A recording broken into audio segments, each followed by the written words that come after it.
বিসমিল্লাহির রহমানির রহিম। সবাইকে আসসালামু আলাইকুম। কেমন আছেন সবাই? আজকে আমি আপনাদের সামনে হাজির হয়েছি ছোট্ট একটা ভর্তার রেসিপি নিয়ে, এবং খুবই মজাদার, খুবই সহজ একটা রেসিপি।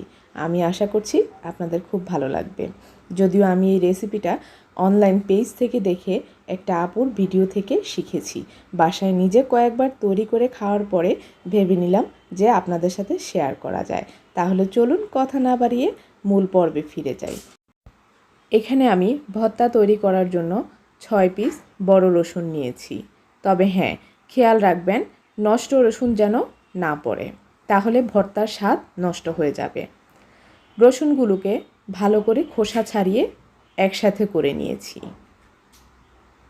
এখানে ছোট বা বড় কোষ আলাদা করার দরকার হবে না। এখন আমি এই রসুনগুলোকে ভালো করে ধুয়ে নিব। রসুন আমাদের শরীরের জন্য কতটা উপকারী তা আমাদের কম বেশি সকলেরই জানা আছে। রসুনগুলোকে ভালো করে কষলে কষলে ধুয়ে নেব। তার কারণ প্রসেসিং করার পর আমি আর রসুনটা ধুতে পারবো না, তাই আগেই পরিষ্কার করে ধুয়ে নিচ্ছি। আজকের আমার এই ভর্তা তৈরিতে আমার দরকার হবে সরিষার তেল, লাগবে পরিমাণ মতো লবণ, এবং আমি 1 কাপ পরিমাণ পেঁয়াজ কুচি করে নিয়েছি। তবে খেয়াল রাখবেন পেঁয়াজটা খুব মিহি করে কুচি করবেন, যাতে করে খুব সহজেই ভাজা হয়ে যায়। এবং অবশেষে নিয়েছি 4-5টা শুকনা মরিচ। মরিচের বিষয়টা আপনারা নিজেরা খেয়াল করে দিবেন। ঝাল যে যেমন পছন্দ করেন তেমনভাবে দিতে পারেন। এখানে আপনারা সয়াবিন তেলও ব্যবহার করতে পারেন, কিন্তু সরিষার তেলটা ব্যবহার করাই উত্তম।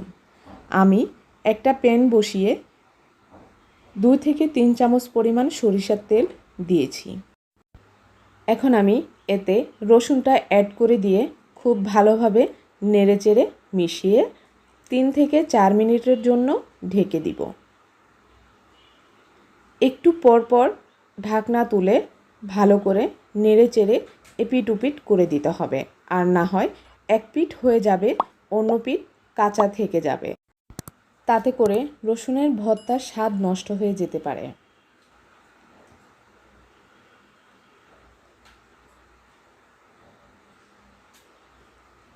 আমি আবারও ঢাকনা তুলে নেড়েচেড়ে ভালো করে উল্টে পাল্টে দিব। আপনারা দেখতেই পাচ্ছেন আমার রসুনটা প্রায় হয়ে গিয়েছে। একটু কাঠির সাহায্যে চাপ দিলেই খুব ভালোভাবে রসুনটা গলে যাচ্ছে। এখন আমি রসুনটাকে তুলে রাখব। রসুনের তেলে আমি আবার শুকনা মরিচগুলো ভেজে নিচ্ছি। ঝালের পরিমাণটা আপনাদের স্বাদ মতো দিবেন। আমার মরিচ ভাজা হয়ে গিয়েছে। মরিচ এবং রসুন যে তেলে ভেজেছি ওই তেলেই আমি এখন পেঁয়াজগুলোকে ভেজে নিব। তবে হ্যাঁ, মিডিয়াম আঁচে ভেজে নিতে হবে, আর না হয় পেঁয়াজগুলো এক পাশ পুড়ে যাবে, অন্য পাশ রয়ে যাবে। তাতে করে ভর্তা তৈরি করতে আমাদের কষ্ট হয়ে যাবে। পেঁয়াজটা যখন একটু বাদামি কালার হয়ে আসবে তখনই আমি পেঁয়াজ তুলে নিব। চলে এলাম ভর্তা তৈরিতে। আমি একটা বাটিতে প্রথমে দিয়ে দিচ্ছি মরিচগুলো, এবং মরিচের সাথে পরিমাণ মতো লবণ দিয়ে আমি মরিচটাকে খুব ভালো করে ভেঙে নিব। খেয়াল রাখবেন মরিচ খালি হাতে ভাঙতে যাবেন না, তা না হয় আপনার মরিচটা খুব ভালো করে মিহি হবে না। লবণ দিয়ে মরিচ ভাঙলে খুব সহজে মরিচটা গুঁড়া হয়ে যায়। আমার মরিচ এবং লবণের মিশ্রণটা হয়ে গিয়েছে। এখন আমি পেঁয়াজ কুচি দিয়ে খুব ভালো করে মেখে নিব।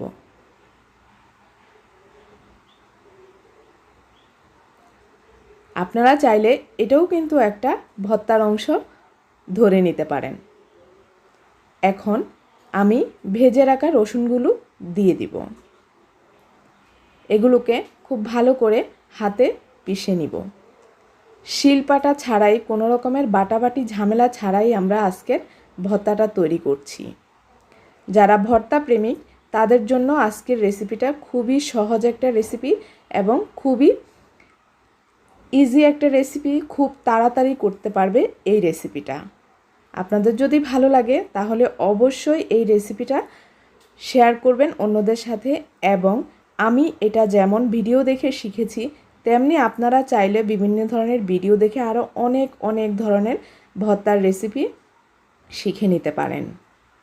সো আমার ভর্তাটা হয়ে গিয়েছে ভিউয়ার্স, দেখতেই পাচ্ছেন। এখন পরিবেশনের পালা। খুবই মজাদার এবং খুবই সুন্দর একটা ভর্তা, খুব সহজে খুব অল্প সময়ে আমরা তৈরি করে ফেলেছি।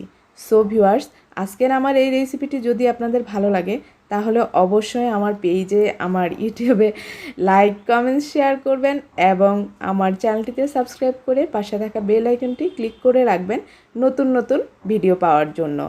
আর আপনার যদি ভালো লাগে তাহলে অবশ্যই আপনি আপনার ফ্যামিলি এবং ফ্রেন্ডসদের সাথে শেয়ার করতে পারেন এবং নিজেও বাসায় তৈরি করে দেখতে পারেন, খেতে পারেন। সো আজ এই পর্যন্তই। সবাই ভালো থাকবেন। আল্লাহ হাফেজ।